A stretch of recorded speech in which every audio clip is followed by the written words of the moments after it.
but my colleague, There and we go. sometimes we record. There we go. Well, welcome everyone. Thank you so much for making time this evening.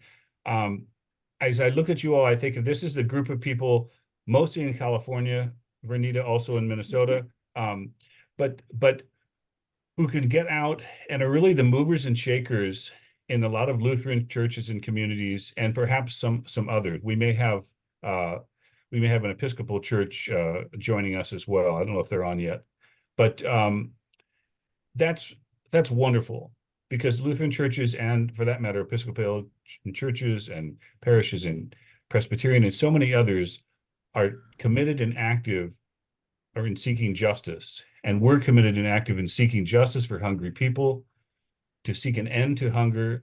And so I want to touch on a couple of different things. I want to, first of all, just talk a moment about the urgency of this time, what's happening and that's making things a little bit urgent. I'd like to talk about why the Farm Bill matters, this Farm Bill that Brett and I have been blathering on about for ages, but is still kind of in its last couple of months.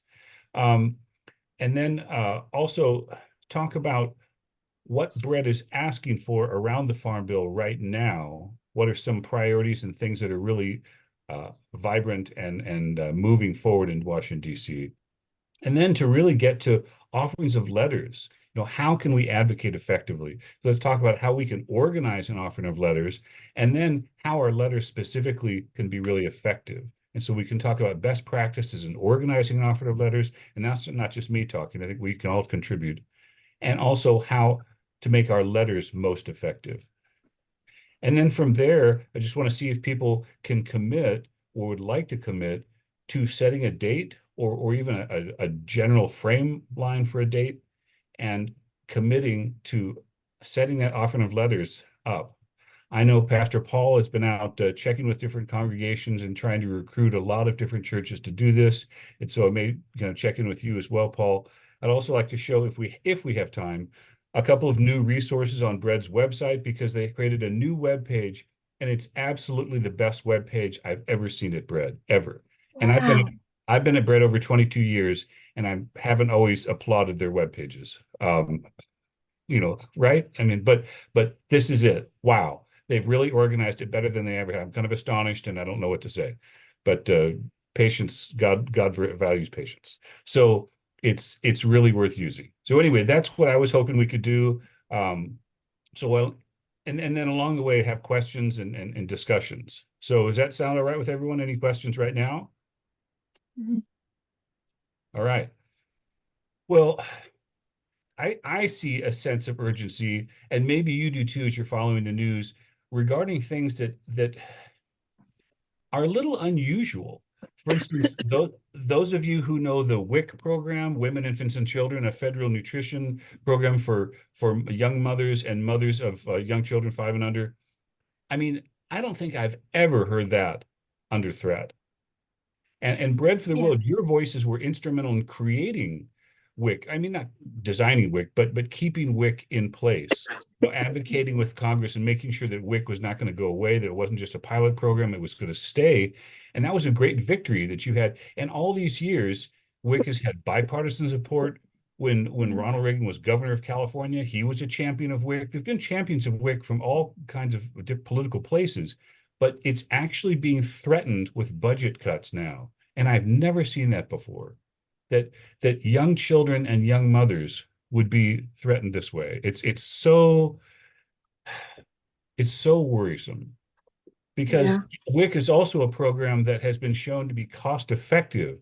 Studies done about WIC have shown, oh my gosh, for every $1 you put in WIC, it generates, this much in the economy. It's doing a great job for nutrition. It's a good job for public health. It's just so that's worrisome. Also, the child tax credit, you may have heard me say this before, but the earned income tax credit and child tax credit, those two tax credits do more than anything else in the country to lift more people out of poverty, above the poverty line. They're huge. And the child tax credit, as you'll know from the news, the last couple of years hasn't gone forward in ways we'd hope. And recently it did get through the House, and we're grateful for that.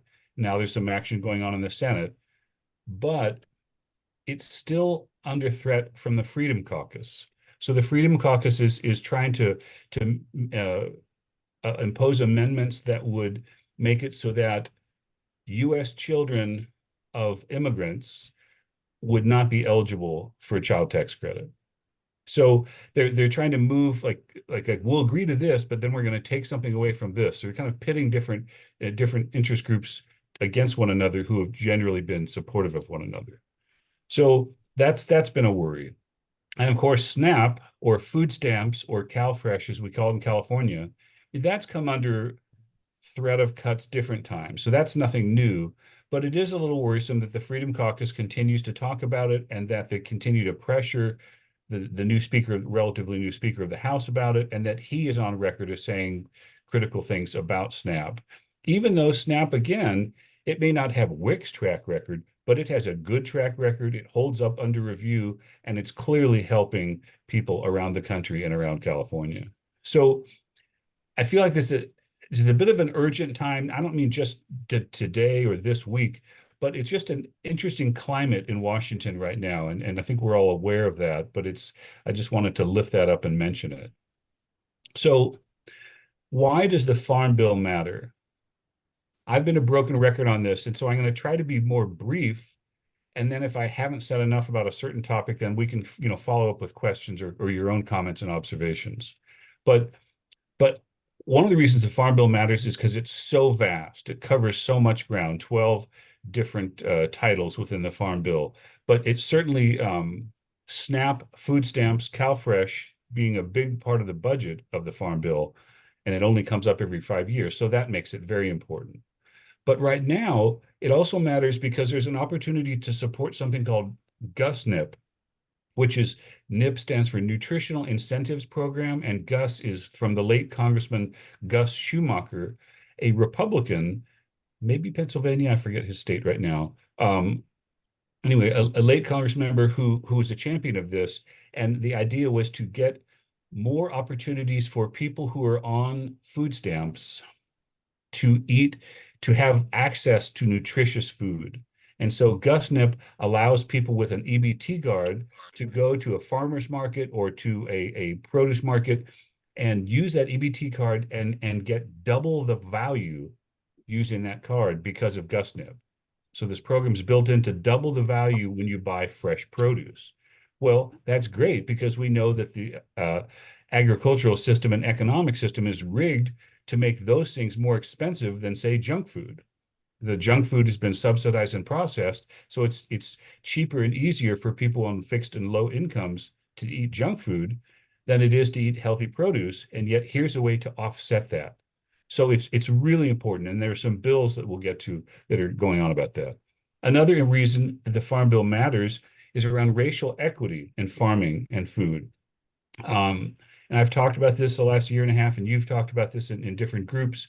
But there have been bills out there to help Black farmers.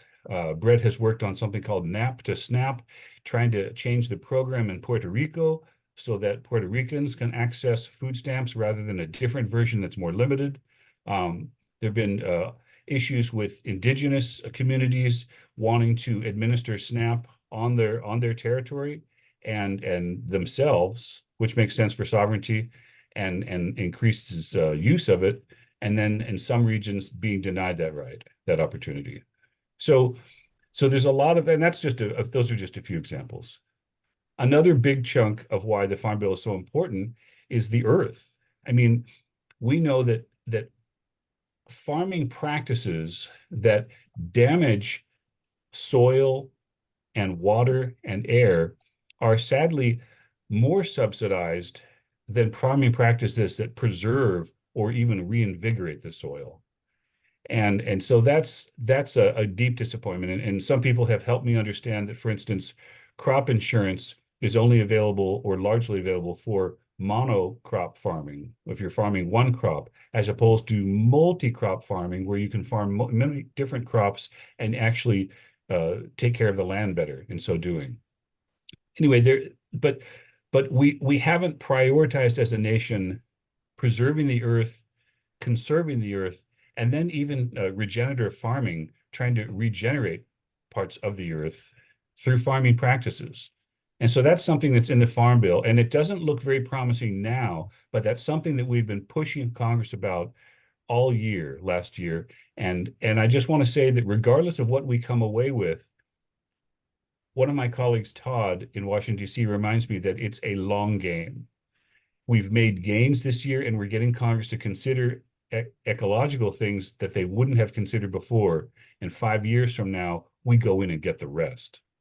So we're going to take what we can now, but it's not a failure if we don't get everything we can. This is a pretty hard Congress to deal with, but we're making progress. And for instance, some of you know that one of the ways to address that is in food waste, reducing food waste. And so there are a couple of different bipartisan food waste bills that would reduce food waste, which in turn reduces methane coming out of landfills, which in turn slows down climate change. Like, wow, the Farm Bill deals with climate change. I mean, that's as big as it can get. Another important category, the fourth big category for why the Farm Bill I think is so important is looking at food aid overseas. We know that people are struggling overseas, and particularly since the beginning of the pandemic, that hunger has risen, poverty has risen, shortages of food and prices rising. So that's been very hard in many parts of the world.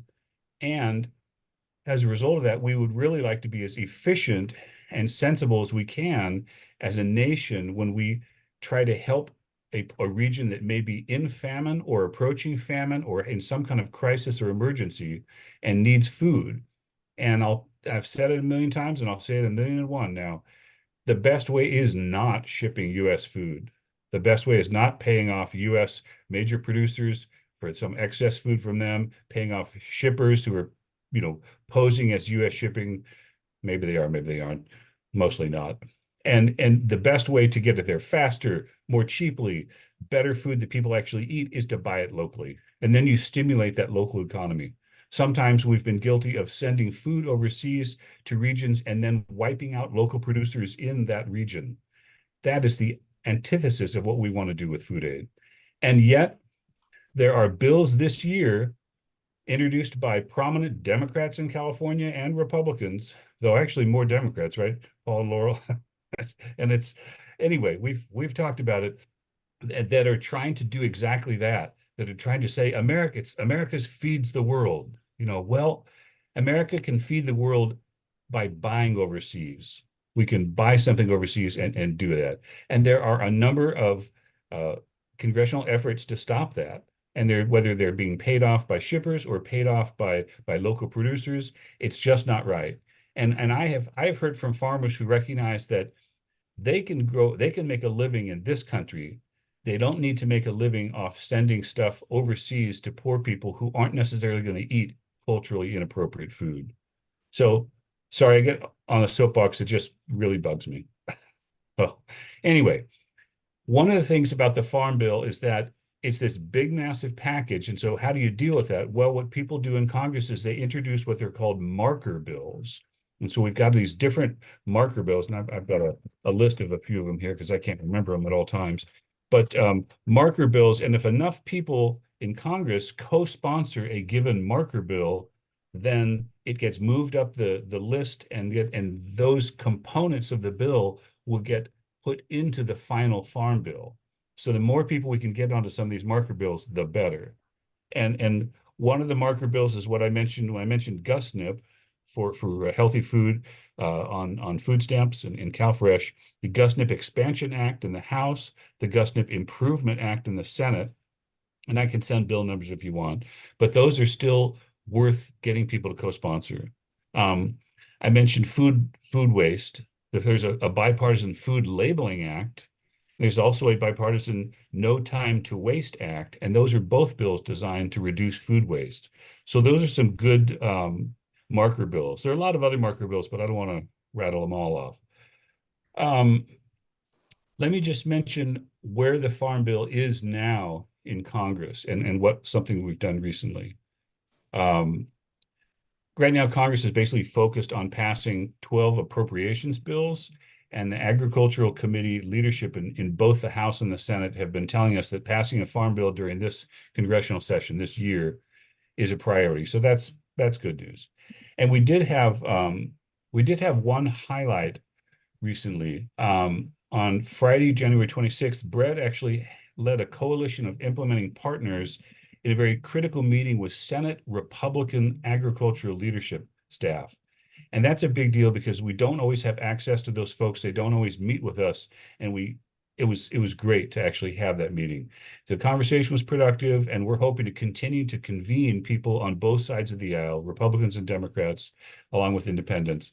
But that was a big step. Sometimes it's even just getting in the room with key staffers and key legislators that makes a difference. So if we are I can promote this, and if I have a chance, I'll drop this in the chat, but we are on March 7, another month from now on Thursday, we're going to have a more detailed national legislative update on the Farm Bill to see where we are then, because we're hoping the Farm Bill will be wrapped up in the first few months, maybe by Easter. So that was a mouthful. Any questions, comments, thoughts, observations here at this point? All right. Well, I mentioned that our ask has shifted. And I say our ask, I've had to learn to accept ask as a noun, though I don't know what they'd say in school, but it took me a long time to accept that. But or ask has changed, and right now we're focusing on a few things, and I've rattled them off and mentioned we're definitely trying to get the GusNIP bill, marker bill, get as many people on as possible. We're trying to get the food labeling bills and have as many people co-sponsor those as possible, because we're hearing encouragement around that. And specifically, we're trying to get members of the Agriculture Committee to sign on to those especially. Now, even if you don't have someone on the Ag Committee, you can still tell your member of Congress, we want you to support this bill, and please speak to your friends on the committee, on the Agriculture Committee. Let's talk a moment about organizing an offering of letters, because if any of these things resonate with people in your congregation, then it could be an exciting step. I mean, whether it's protecting SNAP and GusNIP and rights for people, whether it's racial equity, environmental damage, food aid overseas. And Catherine, why don't you go ahead and unmute? But you better unmute first. There you I go. always figure people can lip read. I wanted to have you just say, what is the food labeling bills about? Oh, okay, sure. So that's great. Thank you. The Food Labeling Act is really fairly simple. It's right now there are nationally about 48 different standards of food labeling. Best by this, this is when it expires, this is when it's dangerous, that all these different kind of measurements, and then different states have them and they're national ones. And so it's not very uniform. So the bill would make this uniform so that people would throw out less good food. Because what's happening in current labeling system is that a lot of good food is getting thrown out and wasted. And it's going into the landfill, and it's creating methane and stinking up the place, so to speak. So it's just to standardize that. And there was a bill, I worked on a bill in Sacramento this last year with the Lutherans on a California version of that. And so there are a lot of states that recognize this is a problem. So it's just a matter of who gets that bill passed first. Thank you. Any other questions?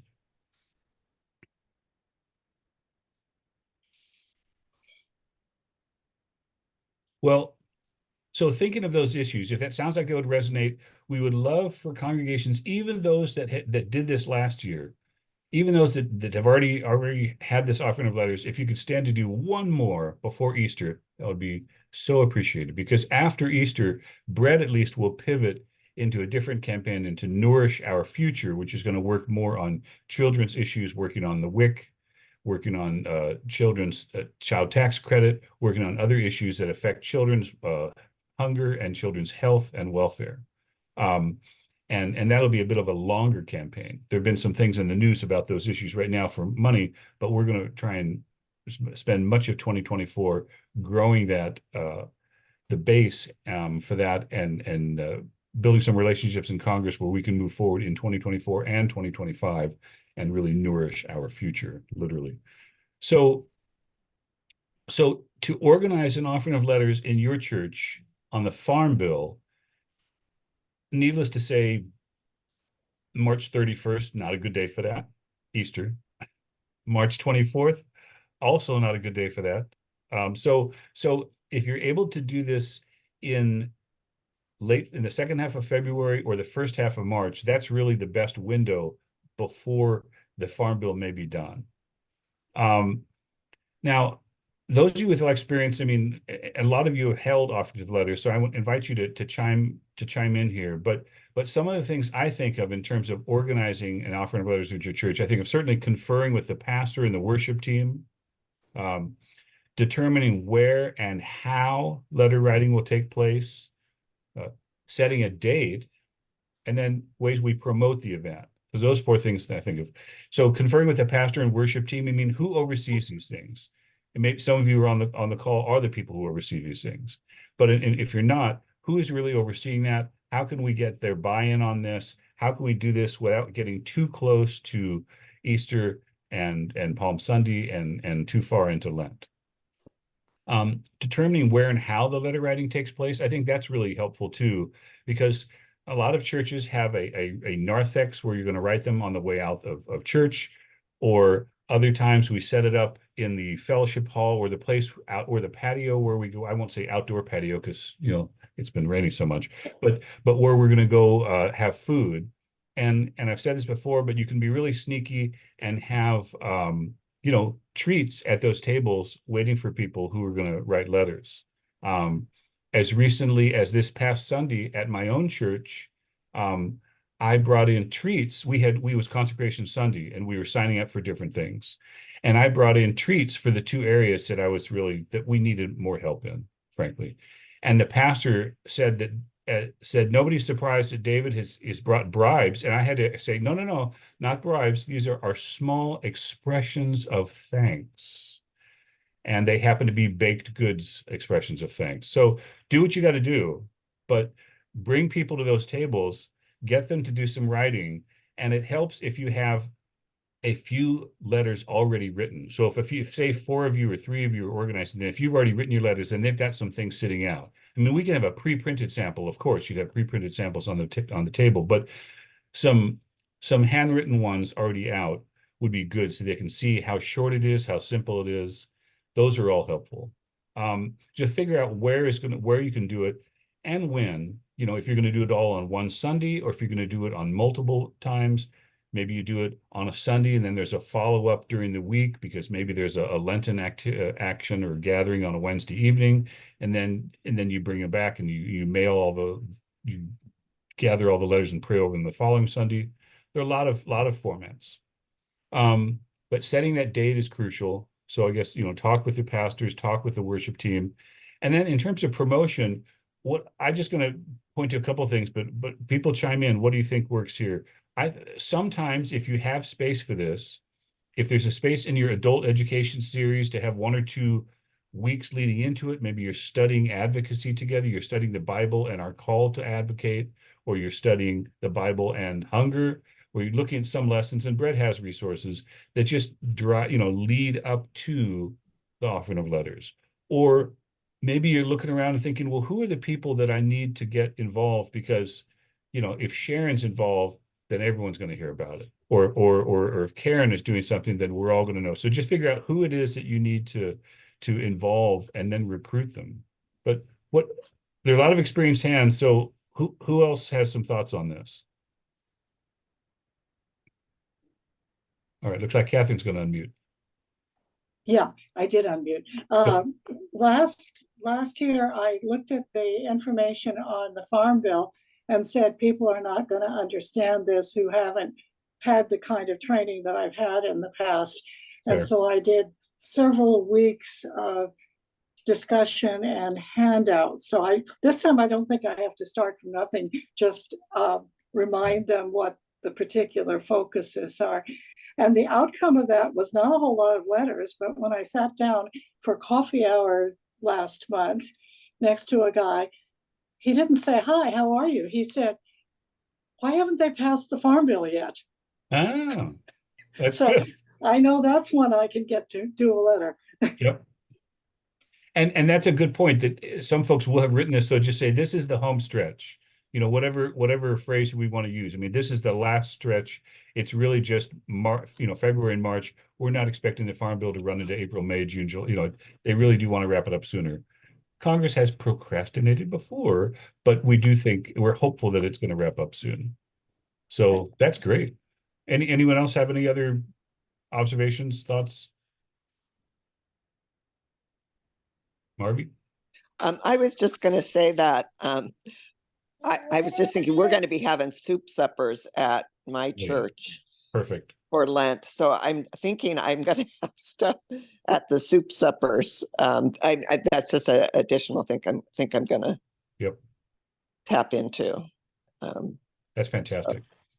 And yeah, And I was just looking at the resources because I got it. I had at some other event, I committed to doing an offering of letters. And so I got an email about resources, and I saw there's a link to an email where there's kind of a sample, and I think I'll be putting that out in different ways in we have a weekly email that goes out because it looks like it's pretty simple for people to do. So that's great. Absolutely. And in a few minutes, I'll share my screen and look at the website if we have a minute, and you can see that they've got some good resources that are easier to use than usual. But that's a great point that it doesn't have to be a Sunday. I mean, it's already February 6th, and maybe Sundays are booked up, and maybe it's going to be hard to fit. So those Wednesdays can be a great time for people to write letters. And Lent is truly a great time to think about our hungry sisters and brothers and what we can do. Laurel, looks like you got your hand up. Yes. Hi, I just had a kind of a question. I think it's been touched on before a little bit, but I was just wondering, like, how would be a good way to educate the congregation about the specific parts of the Farm Bill that we're focusing on? Because I don't want to, like, put words in their mouth or anything, Sure. but I'm not an expert on any of that or anything. So are there resources on the website that are like handouts or things, or should I try to do some research on my own or something? There should be resources on the website, but I also have images like from many months ago. There'll be a PowerPoint, and I'll have it there. I'm sure I have an image that does like a pie slice and shows percentages of here's the Farm Bill budget, and this is what goes to all these different things. So people can see like, wow, the Farm Bill covers a lot of different ground, or even a little list of like, here are the 12 things of the titles of the Farm Bill. And so people know it's because there's forestry and there's all kinds of things. So that it's a really enormous bill. But then to say, as important as all those things are, we're looking at the part that affects hungry, vulnerable people. And then, so I don't know if that would be useful, but if you gave them like a shorter, broad context, and they were able to say, and here's what we're doing because as people of faith, this is what we want to lift up. Would that be useful? And the sample letters you provide, David, often give some good description too of the different points. That's true. Like I don't know if this is going to show. I'm holding a two-sided sample letter, and I've been rogue for about a year and a half now. I've been creating my own sample letters steadily through the Farm Bill. I mean, I show them to the director of organizing. He's totally approved. It's fine, but it's just we want to have resources that reflect what we're concerned about, and so I could send any of these things. This one happens to be for the state of Washington, but it transfers over. I have things for California as well. Yep. One thing I found out recently, the last time we did it, and we did it on the Farm Bill, was that people liked the sample letters sent out as emails, and then they could take them and rewrite them, without typing the whole works. Yeah. So that worked. That worked for some people, which was something I'd not done before. No, that's good, Diane. And I think that you're making a good case for kind of meeting people where they're at. Ideally, everyone would take, the 3 minutes and handwrite a letter on a paper, but that doesn't happen. Not everyone will do that. And so So if people are willing to handwrite that letter, bless them, let's do it. And then other people say, well, I'd rather send the email. And so, we can help them with that. Here's the link. And then we can say, just kind of what you're pointing out, that the email will be pre-written, but what you can go in and do is just type in your own message at the beginning. And we talked about this last year, but especially if you say, hey, hello, my name is Diane Metz. I'm a member of so-and-so church. I'm writing to you because I'm really concerned about ABC, what you're concerned about. And then they like, oh, this is a constituent. It's personal, it's real, it's not a form letter. Like, she's writing and talking to me. And she's named the district. And you might even say, and then if you go farther and say, remind me what town you're in, Diane. I visited your church, but I'm trying to. Fairfield. Fairfield, of course. Okay. So here I am in Fairfield. I've noticed, or our church in Fairfield is feeding more people, or we have, you give something that references the district, then you've moved your email up these different systematic ladders. And they weren't even sending emails. They just used the sample letters and then Sure. personalized them and mailed them. Oh, that works. Yeah. Yeah. But email, or just to say, to copy and paste and then personalize it. Yeah. Sure.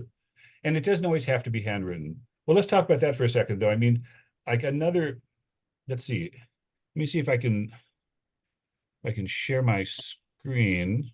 I just want to show.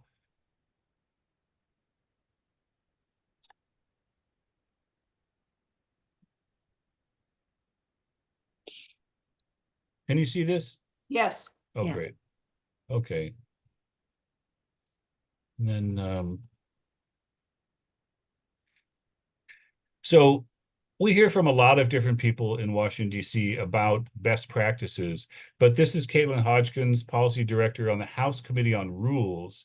And these are some best practices she recommends. So she does, if you can, handwritten, great. But I get it. People can do what we were just talking about a moment ago, and copy and paste and then rewrite on their computers. But delivering the letters to the district office is really a great way. I mean, you can schedule a meeting, and maybe your meeting's only 5 minutes. Maybe you just introduce yourselves, explain why you had the offering of letters, give them the letters, thank them. You don't get to talk much. That's okay. It's still a meeting, and it's still going to have impact.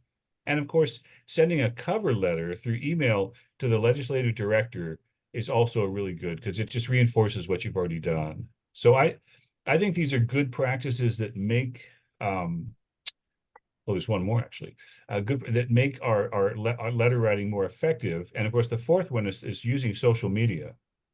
So these are things we could each do, and I just lift that up. And if anyone says, "Wait a minute, that went by too quickly," I can send that to you. Yeah, could you send that? I think that if you sent just that slide, it'd make a great handout.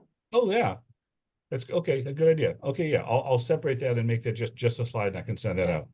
And Joan, I think your hand's been up for a little bit. Sorry. No, that's okay. I was just wondering if it would be effective to have different letters touching on the different focus of the Farm Bill, and then have multiple people sign it. Is that effective, or is it better just to have individual letters? I mean, they're all effective. And that's another thing. Like, sometimes you'll have some people who handwrite the letter. Some people will prefer to take the form letter and add some of their own writing to it. And then some people will just sign on to like more of a petition almost. It has less impact in Washington than those offices, but it doesn't mean I'm not saying no impact, but it's less impact. The Farm Bill is such a big monster that if you can just kind of concentrate your letter as best you can, I think that's the best way to go, even in the one letter. Also, because it technically is going to go to the agricultural staffer. So the ag staffer in a given House member or Senate office is going to deal with all these issues because they all fall under that. I mean, there are times when we need to talk to the foreign policy staffer when we're talking about food aid, but it still actually fits jurisdictionally under the Farm Bill. And so that means ag. So Vernita, or did I answer? Sorry, Joan, you want to follow up? Just to follow up, on the website, does it indicate to whom the letters are to be sent? Well, yes and no. I mean, like my sample letters have most usually have local addresses on them. And we can get local addresses pretty easily, through Google. And then on our website, they talk about, if you were talking about, say, the email that goes, then it has you enter your name and your address and your zip code, and then it automatically is going to send your email to your 2 senators and to your House representative based on your 9-digit email. Okay, So the email will do that. If you're writing a letter, then you have to have, between us, we have to Okay. figure out the address. so we're sending the letters to our own representatives. Correct. So Okay, gotcha. Yeah, there you go. And I was saying, like, the local office of, rather than mailing them to Washington, D.C., deliver them to the local office, I think goes a lot farther. Right. Okay, So- thank you. Oh, thank you. Vernita? Well, I just wanted to see if I can figure out a way to show you this. Oh, yeah. We just made, we're doing our offering of letters on Sunday Oh, excellent. because we wanted to do it before Lent. And before we got stuck there, it turns out there's all kinds of other stuff going on. So we don't know how effective it's going to be, but Sure. we're told that was a good Sunday. And one of the members of our hunger group made these little business cards Nice. that this is the front side, and let's see if I can get the back side for you, that has a QR code to get you to the bread website. Oh, excellent. Yep. And they can just get right in there, and we figure this is going to be as good as handing out a sample letter, and we can talk to them and we can give them other information. But people are used to picking up things like this. Yes. And we were really glad to be able to find someone who was willing to put it together for us and do that. So something else to think about. That is great. I'm just going to share my screen again really, really briefly. Yeah, I mean, we have this, here's a QR code, you all could scan it right now if you wanted, but I can also drop links into the chat, which I haven't done yet. But yeah, the QR codes are great.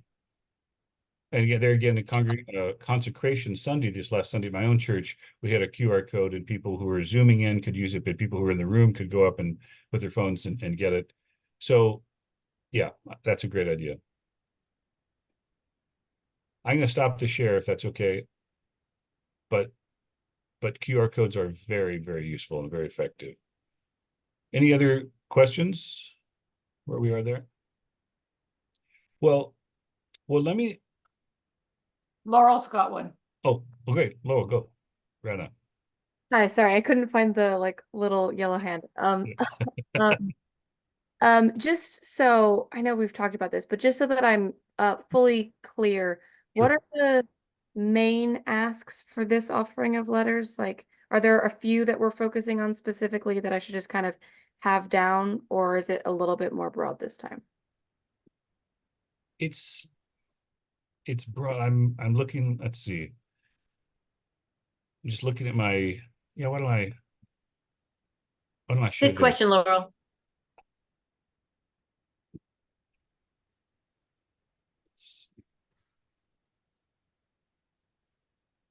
So, I mean, our ask has not changed as drastically as it might. Can people see this all right? Yeah. Oh, there we go. Okay. I mean, that's one sample that I've been sharing with people, because it itemizes some things. But you might say you had, and I can email you a hard copy, email you a Word doc of this, but you might look at it and say, 5's too many. I can't do that. So then you all decide. I mean, I think we've been asking for these things for 15 months. So I don't think we're selling anyone out if we don't ask for every single thing every time. So you could say, well, I'm going to prioritize 1, 3, and 5. I just made that up, or whatever it is that you think resonates with the congregation.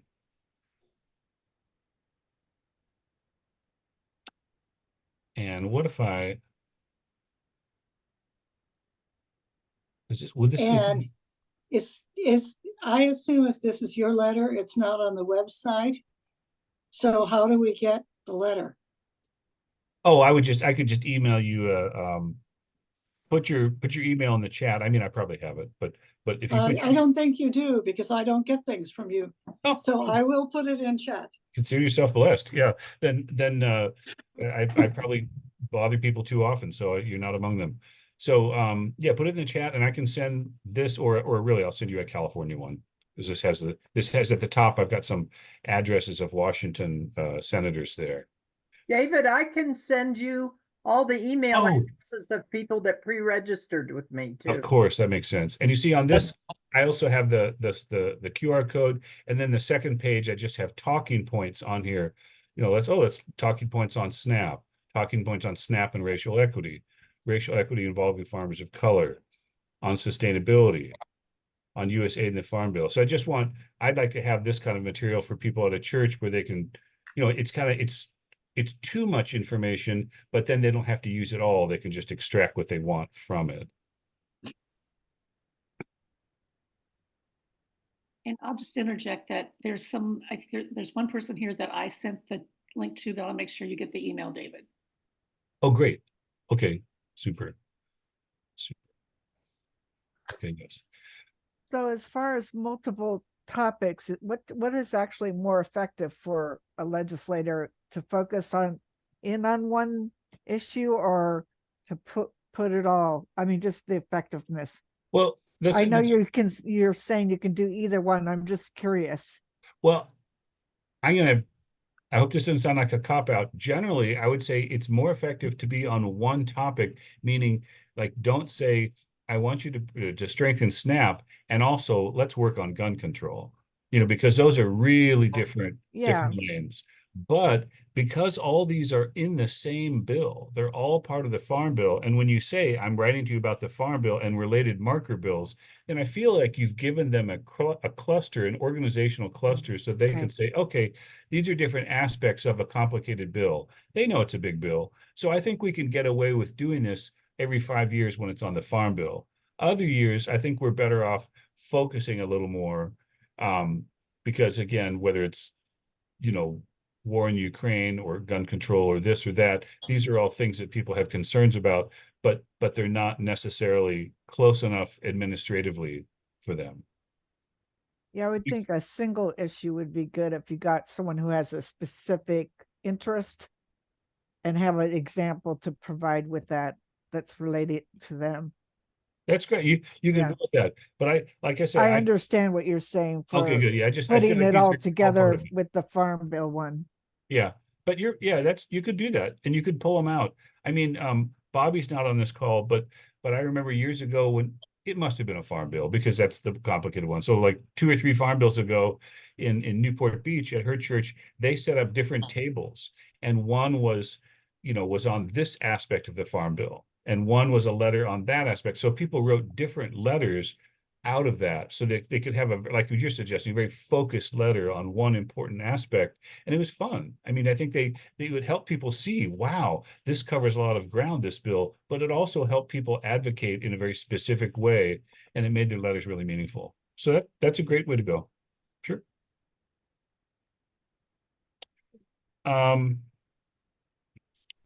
So we've kind of covered the best practices, and we've had some question time. Do you want to look at our website? Would that be useful, or is that seeing a couple thumbs up? Okay, but at the same time, I don't know how to ask this, so I guess let me ask it if you would be so kind as to do this in the chat, because if I'm going through the website, then I won't be able to see everything. And Edie, if I could do me a favor, like don't end the meeting before I'm able to look at the chat.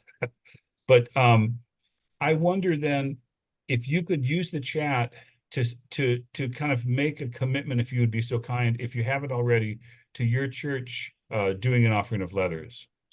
And if you could just type in your church name and say, yeah, we're doing it. If you have a date, great, but that's a little much. If you don't have a date, don't worry about it. But if you could put in the church name and say, yes, offering of letters at our church. I mean, like Liz, I think you guys are already on, you're already on the list. But and Paul, I think you are as well in your own. But I think, Paul, you're also trying to get some other churches to do this.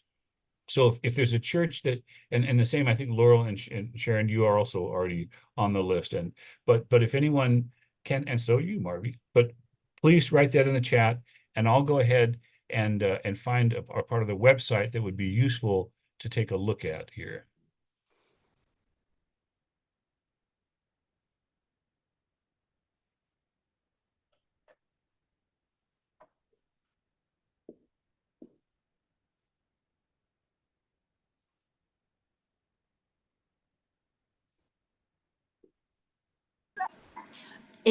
In our church, we found that doing multiple Sundays was good. Some people, one Sunday wouldn't work for them, so several different opportunities, and a lot of them liked writing letters together, but it'll vary.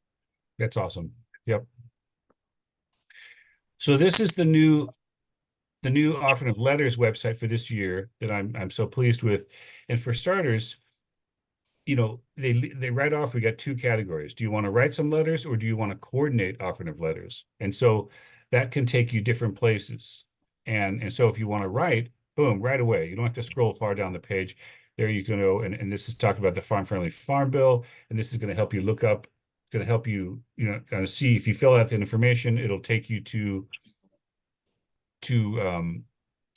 it'll connect you in order to be able to email your House member and your two senators. Or if you're coordinating like this, I'm hoping that you all will go out and coordinate offerings of letters. And so here is our commitment page, and we'd love for people to go to this link and fill in a commitment, because then that is something we can follow up with you. We hope to have 500 commitments. We actually have more than 233. That's low. Don't worry about that. Let's see. Further down the page, we got downloadable tools, and I think it's just easier to see. So we've got different tools you can use to write letters, different policy information, coordination resources for those who are coordinating an offering of letters. So what resources do we have there to look at? And so there you see, oh, here's the bulletin insert. Well, here's a prayer guide. Here's a poster we could print, and here's some social media posts that we could use. Going up the policy information, it's going to get into one-pagers. It's going to be explain what is the Farm Bill. There's GusNIP again, NAP SNAP fact sheet, the food waste fact sheet. So those are all things that are very active in Congress. We're not disregarding those other issues that I lifted up, but we're recognizing that this was what Congress is moving forward most right now. And then, of course, tools to write letters. You know, there's the sample letter we can look at. There's the email Congress place where you have that email that will go automatically. And here's a sample letter to the editor of a publication. So I still receive a newspaper. It's crazy. But so anyway, I think that's very well organized, and I think it's very usable. So I want to encourage people to go to bread.org//OL. And then we've got 6 steps of organizing an offering of letters. So this is stuff that that people could look at, like, oh, okay, I could just read this and figure out how to do it. Some more reasons why we think people should organize. If you're talking with someone at church who has a little hesitation, well, then maybe we can cite this part. You know, some reasons why it's valuable for a church to take these actions. We've also got some videos. Sometimes a video resource is really helpful. So we have a short video from a Republican senator and a short video from a Democratic senator. I'm sorry that we happen to have both white men here. That was not our goal. That is who we have right now. We actually had a lot of other people, but they may be loaded on there later. And then this is very important. Sharing results. It's so helpful to report your results. So please do that when people have an offering of letters, to click on the report results and then just fill in, you know, we had 27 letters, or we did such and such, and we can get that in. Because my colleagues who go to Washington, D.C. will know that. And like one fellow, Charles, my colleague Charles Williams, who's going to be on a bread call tomorrow night with me. He has visited so many offices of Congress, and he goes in there and he's able to say, I know you've gotten such and such number of letters. I know you're hearing from constituents on this, and it just enhances his voice. You give him greater voice and power, and he's a fantastic advocate. So here's some more videos, some stories that are going on that we want that people to be aware of. And then, of course, if you're trying to find people, yeah, I'm the only one who thinks to wear bright colors, I tell you. Anyway, you can click on us, learn about us, get our email address, that kind of thing. And again, we have a video from Eugene, and I think Eugene, if you've heard him speak, he's a compelling speaker, and he's a good resource. So that's in a sense the website. I think it's really useful, and I hope that people would use it. I haven't had a chance to look in the chat. Are people thinking that they could pull it off an offering of letters, even if it's a Wednesday night, even if it's with a small group or women's group, men's group? It doesn't have to be all church every time. And Paul, you have a hand up. You have to unmute though. Oh, you know that. Yeah, I was just trying to do a thumbs up. Sorry. Okay. But I do have if there's time, I have a couple of things to add about things that have been helpful for me in offerings of letters. Please. Okay. A lot of our churches also have food pantries, which is a very meaningful ministry for a lot of people. But what people don't realize a lot of times is that there are 10 times as much food aid going to people from the federal budget, at least 10 times, than there is donated from all forms of charity. And one way that I've found to make that a visual rather than just a factoid is to recruit people from the congregation to have a full shopping bag, and have one person bring up a shopping bag and put it in front of the altar and say, okay, that's what charities give to hungry people. And then have 9 other people come up with full shopping bags and say, this is what comes from federal spending and why it's so important to offer up our letters. That's one thing that I found to be helpful. Can I Another just one that's awesome. I can't imagine anything better visual than that. Sorry, go ahead. That's amazing. Okay. Another one is personal stories. Yeah. Some of us have hands-on experience with this visceral experience.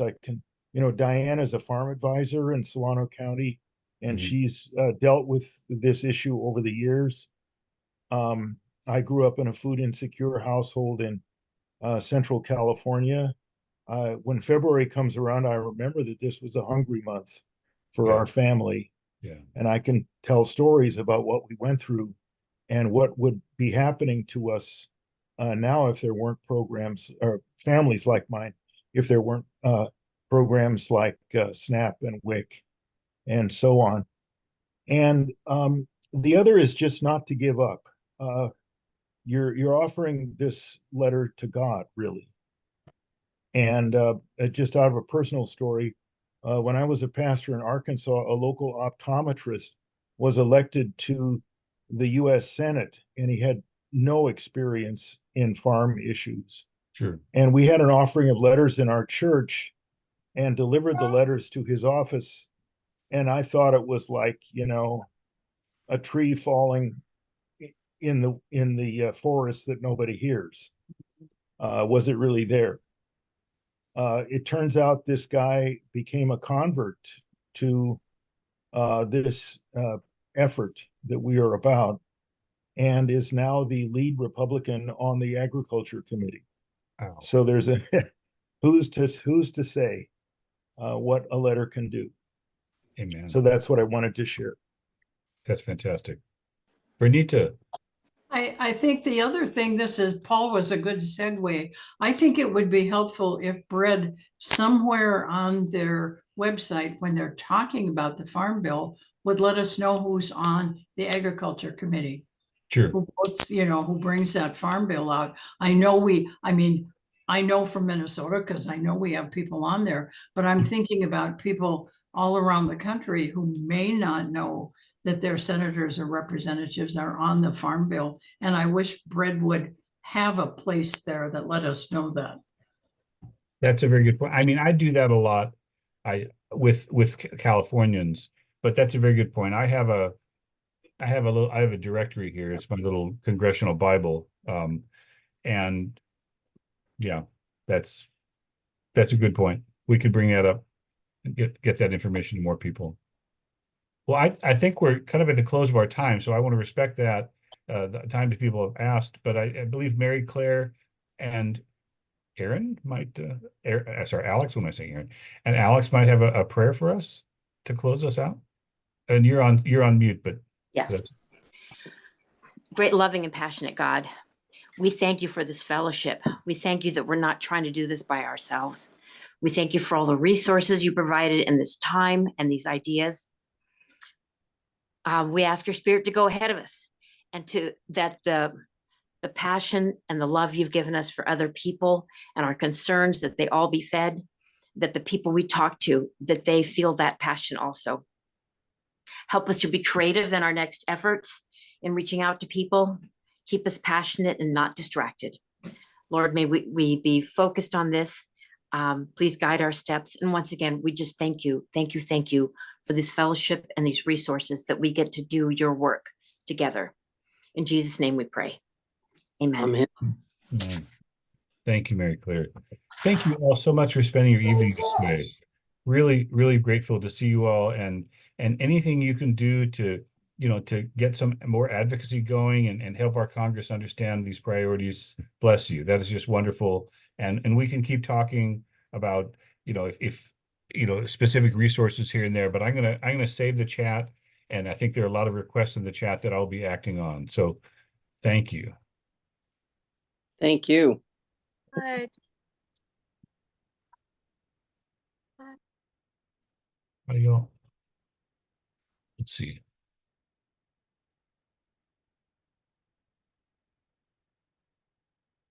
Oh, good.